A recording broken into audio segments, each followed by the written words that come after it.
What's up, guys? My name is Dallas Brown. I'm filming this from my husband's school. Just got a nice video camera and a classroom to use. I apologize, I have my kids in the shot, but that's what it's like when you have kids and you're doing school.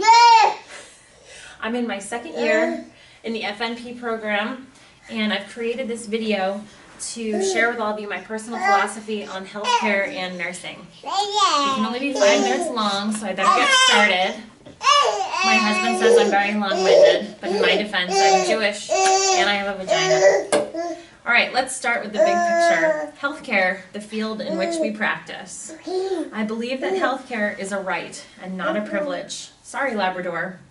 This is a new development, a product of modern civilization, but nevertheless it is part of all people coexisting in modern society and having the opportunity to experience life, liberty, and the pursuit of happiness, and to be contributing members of society. The current profit structure of healthcare inherently raises concerns for inequality amongst financial classes and other vulnerable populations. Also, it hides the true intentions of maintaining the bottom line with the altruistic faces of nurses and care providers. Healthcare is a resource, and like other resources, it has limits.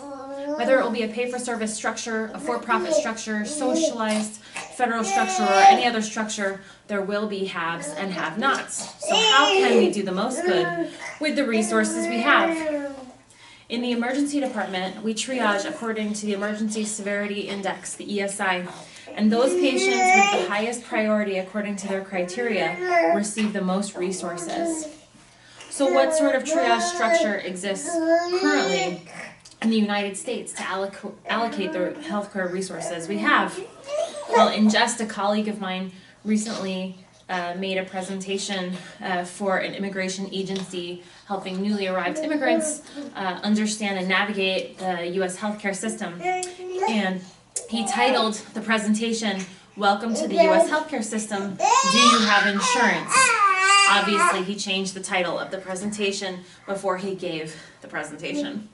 My friend's mother recently passed away. She and her mother are from Alberta, Canada, and her mother still lived there at the end of her life. She was 72 years old, she was blind, she had multiple debilitating comorbidities and had been homebound for at least a decade. Last year she was told she was not a candidate for open heart surgery, but would benefit from an LVAD. She was placed on the list to receive an LVAD. In Canada's federal system, 90% of the population has only federal insurance, while only the top 10% are able to afford private insurance. In the federal system in Canada, patients are triaged to receive care and resources, such as a procedure like the LVAD. My friend's mother died before she was able to have the surgery. At best, the surgery would have prolonged her life for a few years.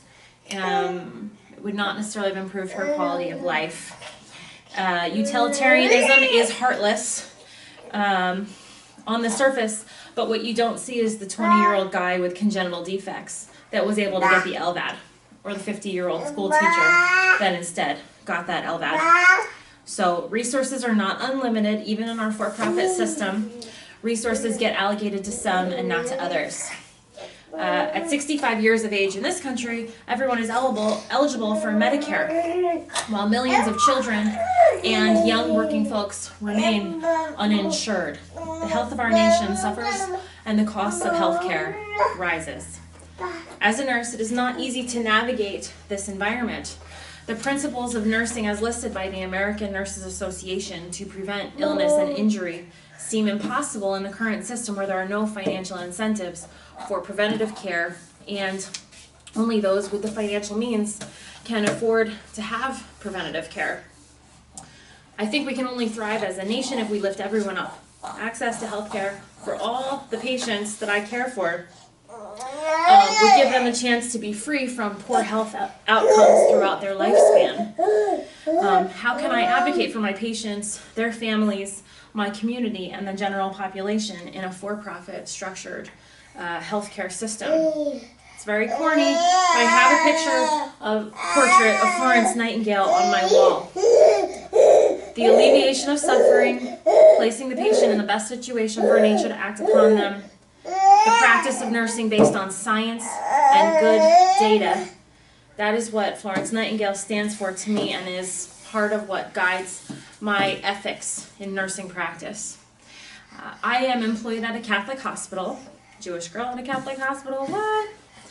But above the door entrance to the emergency department, as patients enter from the waiting room, these words are written. Make the door of this house wide enough to receive all who need love and fellowship.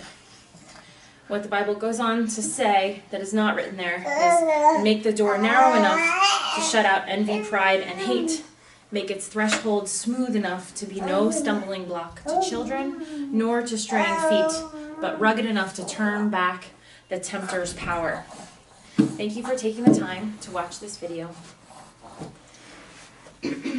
I will see you on campus.